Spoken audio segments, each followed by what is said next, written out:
రామ్టాక్కి తిరిగి స్వాగతం. బీహార్ ఎన్నికల నగారా మోగింది. వచ్చే నెల అంటే నవంబర్ 6, 11 తేదీల్లో పోలింగ్, 14వ తేదీలో లెక్కింపు. ఇది బీహార్ ఎప్పటి నుంచో మనం అనుకుంటున్నటువంటిది, ప్రతిరోజు వస్తున్నటువంటి వార్తల్లో ఇది. ఎందుకు బీహార్ ముఖ్యం? హిందీ రాష్ట్రాలు, బీజేపీకి పట్టున్న హిందీ రాష్ట్రాల్లో రెండో పెద్ద రాష్ట్రం బీహార్. కోర్స్ మొదటి నుంచి కూడా దాని ప్రాముఖ్యత దానికి ఉంది. జయప్రకాష్ నారాయణ్ కార్యస్థానం బీహార్, ఆయన పుట్టినలు కూడా అక్కడే. సో ఇవాళ ఏమిటి జరుగుతుందనంటే, నితీష్ కుమార్, లల్లూ ప్రసాద్ యాదవ్ పోయి నితీష్ కుమార్ వచ్చి ముఖ్యమంత్రిగా 21 సంవత్సరాలు పాలన చేశాడు. 21 సంవత్సరాలు బీహార్లో. మరి ఆయన నిన్న కూడా వీడియోలో ప్రధానమంత్రితో మాట్లాడుతూ ఆయనది హావభావాలు చూస్తే నిజంగా ఆరోగ్యం అయితే అంత బాగున్నట్టుగా లేదు. ఏంటో మెలికలు తిరుగుతా, నమస్కారం పని అవసరం లేని టైంలో నమస్కారాలు పెడతా, చాలా మానసిక స్థితి నిజంగానే బాగలేదా అనేది ప్రతి వాళ్ళకి డౌట్ వస్తుంది ఆ వీడియో గనక చూసేటట్టయితే. అయినా నితీష్ కుమార్ని ఎవరు కూడా ఇగ్నోర్ చేయలేరు బీహార్లో. ఇది మనం మర్చిపోవద్దు. ఎందుకంటే బీహారు కులం చాలా ప్రాముఖ్యత కలిగి ఉన్నది. ఎక్కడ దేశంలో ఎక్కడ ఆ పద్ధతిలో లేదు. మొదట్లో రామ్ మనోహర్ లోహియా సోషలిస్టు సిద్ధాంతానికి కర్మభూమి అదే బీహార్. కర్పూరి ఠాకూర్, ఆయన జననాయక్ అంటారు, ఆయన మొట్టమొదట ఈ సామాజిక న్యాయ ఛాంపియన్గా ముందుకొచ్చాడు. సామాజిక సమీకరణలు బట్టే అక్కడ ఫలితం ఆధారపడి ఉంటుంది. ఒక మాటలో చెప్పాలంటే బీసీలు ప్రధాన శక్తిగా, అత్యంత రాజకీయ నిర్ణయాత్మక శక్తిగా ఉన్నటువంటి రాష్ట్రం ఏదైనా ఉందంటే అది బీహార్. మొదట్లో అందరూ బీసీలే, ఎందుకంటే 53-54% ఉన్నారు బీసీలు అక్కడ. కానీ ఇందులో యాదవులు అత్యంత శక్తివంతమైన కమ్యూనిటీ. పేరుకి అది బీసీఏ, మళ్ళాక్క తెలుగు రాష్ట్రాలలో కాదు, అత్యంత శక్తివంతమైనది. మనకి ఇక్కడ రెడ్డి, కమ్మ, వెలమ ఎట్లా ఉంటారో ఆ స్థాయిలో శక్తివంతమైనటువంటి కమ్యూనిటీ ఏదైనా ఉందంటే బీహార్లో యాదవులు. బీహార్, ఉత్తరప్రదేశ్ కూడా. కానీ వాళ్ళు బీసీలు అక్కడ. ఒక విధంగా ఆ యాదవ డామినేషన్కి ఎగనెస్ట్గా మిగతా బీసీలు తిరుగుబాటు చేశారని చెప్పొచ్చు. ఆ తిరుగుబాటుకి నాయకత్వం వహించిన వ్యక్తే నితీష్ కుమార్. అందుకే ఆయన ఇన్నాళ్ళు కూడా అక్కడ పాలనలో ఉండగలుగుతున్నాడు. ఒకటి, పాలనాపరంగా లల్లూ ప్రసాద్ది ఆటవిక రాజ్యం.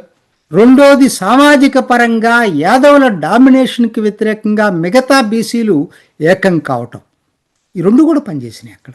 యాక్చువల్గా ఓబీసీల్లో యాదవులు 14% ఉంటే ఒక 12% దాకా కూర్మీలు, కొయ్యరీలు, తేలి, మల్ల, నిషాద్ అంటే బోటు నడిపేవాళ్ళు, బనియాలు, వైశ్యాలు అక్కడ బీసీలు.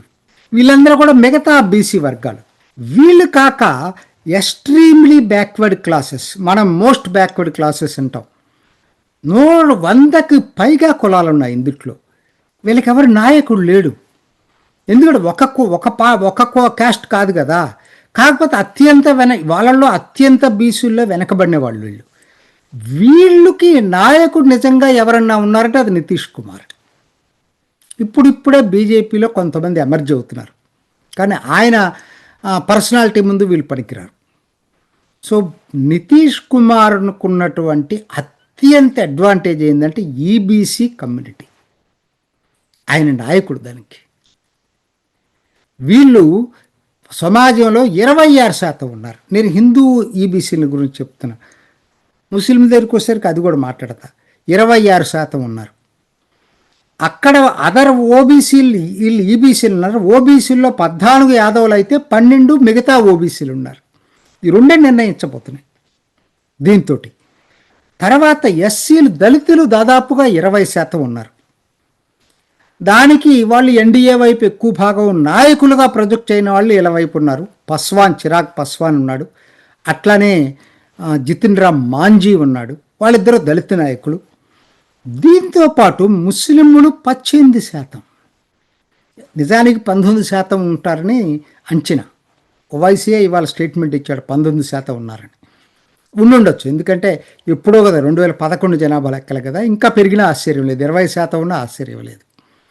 కానీ ఒక విషయం మీకు తెలియాలి, 87 నియోజకవర్గాల్లో ముస్లింలు 20% కైనా ఎక్కువ జనాభా ఉన్నారు.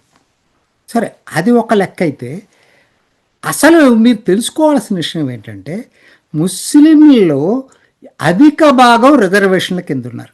నేను చెప్పాను ఇందాక ఎక్స్ట్రీమ్లీ బ్యాక్వర్డ్ క్యాస్ట్ కేటగిరీ ఉంది కదా, ఆ కేటగిరీలో 10% ముస్లింలు ఉన్నారు. మిగతా బీసీ కింద 6% ముస్లిమ్స్ ఉన్నారు. కేవలం 2% రిజర్వేషన్ కాని ముస్లిమ్స్ బీహార్లో ఉన్నారు. అంటే హిందువుల కోసం ఏర్పడినటువంటి రిజర్వేషన్ల కేటగిరీ మొత్తం కూడా మెల్లిమెల్లిగా బెంగాల్, బీహార్ అన్ని చోట్ల కూడా ముస్లింలు ఆక్యుపై చేస్తూ ఉన్నారు. ఇదొక ఫినామినా. ఇది లెక్కల ప్రకారం చూసుకునేటట్టయితే నాకున్నటువంటిది అంచనా ప్రకారంగా అయితే ఎన్డీఏకి ముగ్గుంది. ఎందుకంటే పోయినసారి దానికి ఒకటి మనం మర్చిపోవాలి, పోయినసారి చిరాగ్ పస్వాను ప్రత్యేకంగా పోటీ చేశాడు. ప్రత్యేకంగా పోటీ చేసి ఆయనకి 5.66% అంటే సుమారు 6% ఓట్లు సంపాదించుకున్నాడు. అవి ఇప్పుడు ఎన్డీఏ కూటమికి యాడ్ అవుతున్నాయి. సో లెక్కల ప్రకారం చూసుకుంటే ఎన్డీఏకి ఆటోమేటిక్గా ముగ్గుంది. ప్లస్ అందరూ చెప్పుకునేది ఏంటంటే మహిళలు నితీష్కి, ఇందాక ఎట్లయితే ఈబీసీ ఎట్లయితే అన్నానో, మహిళల్లో ఒక 5 to 10% నితీష్ కుమార్ వైపు మొగ్గు చూపుతారు. చాలా కారణాలు ఉన్నాయి దానికి, నేను వాటన్నిటిలోకి వివరాల్లోకి వెళ్ళట్లేదు, కానీ అది కూడా వాస్తవం. ఇదండి చరిత్ర. ఇది ఇప్పుడు చెప్పండి, ఇప్పుడు నేను దీని గురించి ఎందుకు నేను ఇది మాట్లాడుతున్నానంటే, ఇప్పుడు ఎన్నికల నేపథ్యాన్ని, ఇప్పుడు ఈ నేపథ్యంలో ఎన్నికలు ఆలోచించాలి. అంశాలు ఏంటి చాలామంది చెప్పేది ల్యాండ్ ఆర్డర్. నేనైతే పైకి కనపడే ఏదో 2-3 సంఘటనలు ఈ మధ్య పాట్నాలో జరిగిన వాటిని లెక్కలో చేసుకోకూడదు. వాస్తవానికి మెరుగుపడిందని చెప్పడానికి ఒకే ఒక ఉదాహరణ చాలండి. 2010లో 6 ఫేజుల్లో ఎలక్షన్ పెట్టాల్సి వచ్చింది బెంగళూరు అక్కడ, ఎందుకంటే ల్యాండ్ ఆర్డర్ అని దరిద్రంగా ఉండేది. 15లో 5 ఫేజుల్లో ఎలక్షన్ జరిగింది. 2020లో 3 ఫేజుల్లో ఎలక్షన్ జరిగింది. 25కి వచ్చేటప్పుడు కేవలం 2 ఫేజుల్లోనే ఎలక్షన్ జరుగుతుంది. అంటే శాంతి భద్రతలు మెరుగుపడ్డాయి. వేరే ఆర్గ్యుమెంట్ అవసరం లేదు దీనికి, ఇది ఒక్కటి చాలు. అవినీతి అక్కడ దాని గురించి పెద్ద ఇష్యూ కాలేదు. ఎందుకనంటే ముఖ్యమంత్రి అవినీతి పరుడు కాదు. రాజకీయ అవకాశవాది అయితే ఉండొచ్చు, కానీ ఆర్థిక పరమైన అవినీతి నితీష్ కుమార్ చేయలేదు. అది ఆయనకున్నటువంటి పెద్ద ఎసెట్. అవతల ఉన్నటువంటి లాలూ ప్రసాద్ యాదవ్ అత్యంత అవినీతి పరుడు. ఇంకా వాళ్ళు అవినీతి మీద పెద్ద క్యాంపెయిన్ చేసే అవకాశం లేదు. ప్రశాంత్ కుమార్ ఒక్కడే చేయగలడు, ఇంకా మిగతా వాళ్ళు చేయలేరు. కాబట్టి ప్రధాన అంశం ఏంటి అందరూ చెప్పేది మైగ్రేషన్. జనాభా ఇక్కడి నుంచి యువకులందరూ వెళ్ళి వేరే రాష్ట్రాల్లో పనిచేసుకుంటున్నారు. దీనికి ఎట్లా సొల్యూషన్ ఏంటి? సొల్యూషన్ ఒక్క రోజులో రాదండి. రావాలి అంటే ఇక్కడ పరిశ్రమలు రావాలి, ఇక్కడ అర్బనైజేషన్ జరగాలి, సర్వీస్ సెక్టర్ పెరగాలి. ఇవన్నీ జరగటం ఒక పోట్లో జరిగేటువంటి పని కాదు. ఇది వాస్తవం. అక్కడ పెట్టుబడులు లేవు, తక్కువ ఉన్నాయి. అదే టైంలో కాన్ఫ్లిక్టింగ్ వార్తలు ఏంటంటే ఆర్థిక పరంగా చూసుకుంటే ఈ అద్భుతమైన గ్రోత్ రేట్ ఉంది బీహార్. దో పరిశ్రమలు లేకపోవచ్చు, కానీ గ్రోత్ రేట్ 14-15% ఉంటుంది అక్కడ ఎప్పుడు కూడా. దీన్ని ఎట్లా చూడాలి మనం? నీతి ఆయోగ్ లెక్కల ప్రకారంగా పావర్టీ బాగా తగ్గిన రాష్ట్రాల్లో బీహార్ ఉంది. పర్ క్యాపిటల్ ఇన్కమ్ మిగతా రాష్ట్రాలతో పోలిస్తే తక్కువ ఉండొచ్చు, కానీ అదవరికి ఇక్కడ బీహార్తో పోల్చినప్పుడు ఇప్పుడు గణనీయంగా ఆర్థిక అభివృద్ధి జరిగింది. కాకపోతే మిగతా రాష్ట్రాలతో పోలిస్తే వెనకబడింది. పక్కనున్న యూపీతో పోల్చుకుంటే తేజస్వి యాదవ్ పోల్చలేడు కదా యూపీ తోటి, అది బీజేపీ ప్రభుత్వం. ప్రజలే పోల్చుకుంటున్నారు తప్పితే ప్రతిపక్ష పార్టీ పోల్చే అవకాశమే లేదు. కాబట్టి ఎన్నికల్ని ఏమి నిర్ణయించబోతుంది బీహార్? ఇది ఇంపార్టెంట్. ఎన్నికల్ని నిర్ణయించబోతుంది రెండు అండి నా దృష్టిలో. ఒకటి ప్రశాంత్ కిషోర్. ప్రశాంత్ కిషోర్ ఏ మేరకు ఓట్లు చీల్చగలుగుతున్నాడు? ఎందుకంటే ఆయన రాష్ట్రం మొత్తం అంతా రాష్ట్రాన్ని మొత్తం చుట్టేశాడు, పాదయాత్ర చేశాడు. సంవత్సరం పైగా పాదయాత్ర చేశాడు. ప్రజల్లో ఒక ఇంప్రెషన్ క్రియేట్ చేశాడు. అందుకనే ఇటీవల India today most popular CM ఎవరంటే తేజస్వి యాదవ్ తర్వాత ప్రశాంత్ కుమార్ వచ్చాడు. 23% వచ్చింది.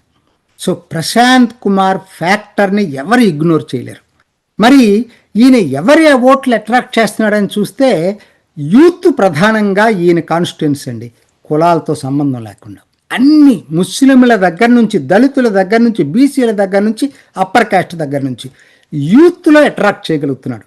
అంటే ఢిల్లీలో అరవింద్ కేజ్రీవాల్ స్థాయి కాకపోయినా మొత్తం మీద యూత్ని అట్రాక్ట్ చేయగలిగిన వ్యక్తి ప్రశాంత్ కిషోర్. అదే టైంలో బీహార్లో ఉన్న కుల సమీకరణలు బట్టి చూసేటట్టయితే ఈయన upper caste Brahmin. So upper కాస్ట్లో చీలిక కూడా రాబోతుంది అనేది. యూత్ ఏంటి, ఇప్పుడున్న ప్రభుత్వం మీద అసంతృప్తి ఉన్నటువంటి యూత్ తేజస్వి యాదవ్ వైపు వెళ్లకుండా ప్రశాంత్ కుమార్ వైపు వస్తున్నారు, ప్రశాంత్ కిషోర్ వైపు. అదే టైంలో అప్పర్ కాస్ట్ ఓటు ఎన్డీఏ వైపు నుంచి ప్రశాంత్ కిషోర్ వైపు వస్తున్నారు. అయితే ఇది ఏ మేరకు ఇంపాక్ట్ చేస్తుంది అనేది ఎవరు చెప్పలేకపోతున్నారండి. కాబట్టి ఇదే మేజర్ ఫ్యాక్టర్ కాబోతుంది. రెండోది సెలక్షన్ ఆఫ్ క్యాండిడేట్స్, చాలా చాలా ఇంపార్టెంట్. బీహార్లో సెలక్షన్ ఆఫ్ క్యాండిడేట్లు ఏ సామాజిక వర్గానికి ఇవ్వబోతున్నారు, ఎటువంటి వ్యక్తికి ఇవ్వబోతున్నారు, ఇది ఖచ్చితంగా ఒక 10%, 10 నుంచి 15% ప్రభావితం చేసే అవకాశం ఉంటుంది. ఈ రెండే ఫ్యాక్టర్స్ అండి, మిగతా ఏం లేవు. ఈ రెండే ఫ్యాక్టర్స్ డిసైడ్ చేయబోతుంది ఎన్నికల్ని. ఎందుకంటే ప్రశాంత్ కిషోర్ తక్కువ అంచనా వేయద్దు, ప్రతి గ్రామంలో శాఖ పెట్టగలిగాడు. వాళ్ళు క్లెయిమ్ చేసుకుంటుంది 1,30,00,000 పెయిడ్ మెంబర్షిప్ ఉన్నారని క్లెయిమ్ చేసుకుంటున్నారు. కానీ అది గొప్ప విషయమే. ఈ ఎన్నికలు ఒకటేనండి, ప్రత్యేక ఎన్నికలు. అదివరకు ఎప్పుడు జరగని ఎన్నికలు. ఎందుకు అంటున్నానంటే ఇది త్రిముఖ పోటీ ఎన్నిక. మేబీ వాళ్ళిద్దరంత స్థాయి ప్రశాంత్ కిషోర్కి వస్తుందా లేదా అంటే డౌటే. కానీ ఖచ్చితంగా పోటీ ఇవ్వగలుగుతున్నాడు, ప్రతి కాన్స్టిట్యున్సీలో పోటీ ఇవ్వగలుగుతున్నాడు. వచ్చే 15 రోజులు అత్యంత కీలకం అండి. క్యాండిడేట్ సెలక్షన్ అయ్యి ఆ మొత్తం వాతావరణం అప్పుడు కానీ కరెక్ట్గా ఎవరు గెలుస్తారని చెప్పలేదు. యాజ్ ఆన్ టుడే లెక్కల ప్రకారం అయితే ఎన్డీఏకి అడ్వాంటేజ్. ఇది నాటి రామ్ టాక్. ఇంకొక ఎపిసోడ్లో మళ్ళీ కలుసుకుందాం. నమస్తే. చూసారు కదండి, మరి ఈ వీడియో కనుక మీకు నచ్చినట్లయితే ఒక లైక్ కొట్టేసి మీ అభిప్రాయాన్ని కూడా కామెంట్ బాక్స్లో తెలియజేస్తూ ఇలాంటి ఇంట్రెస్టింగ్ అప్డేట్స్ కోసం మా ఛానల్ని సబ్స్క్రైబ్ చేసుకోండి.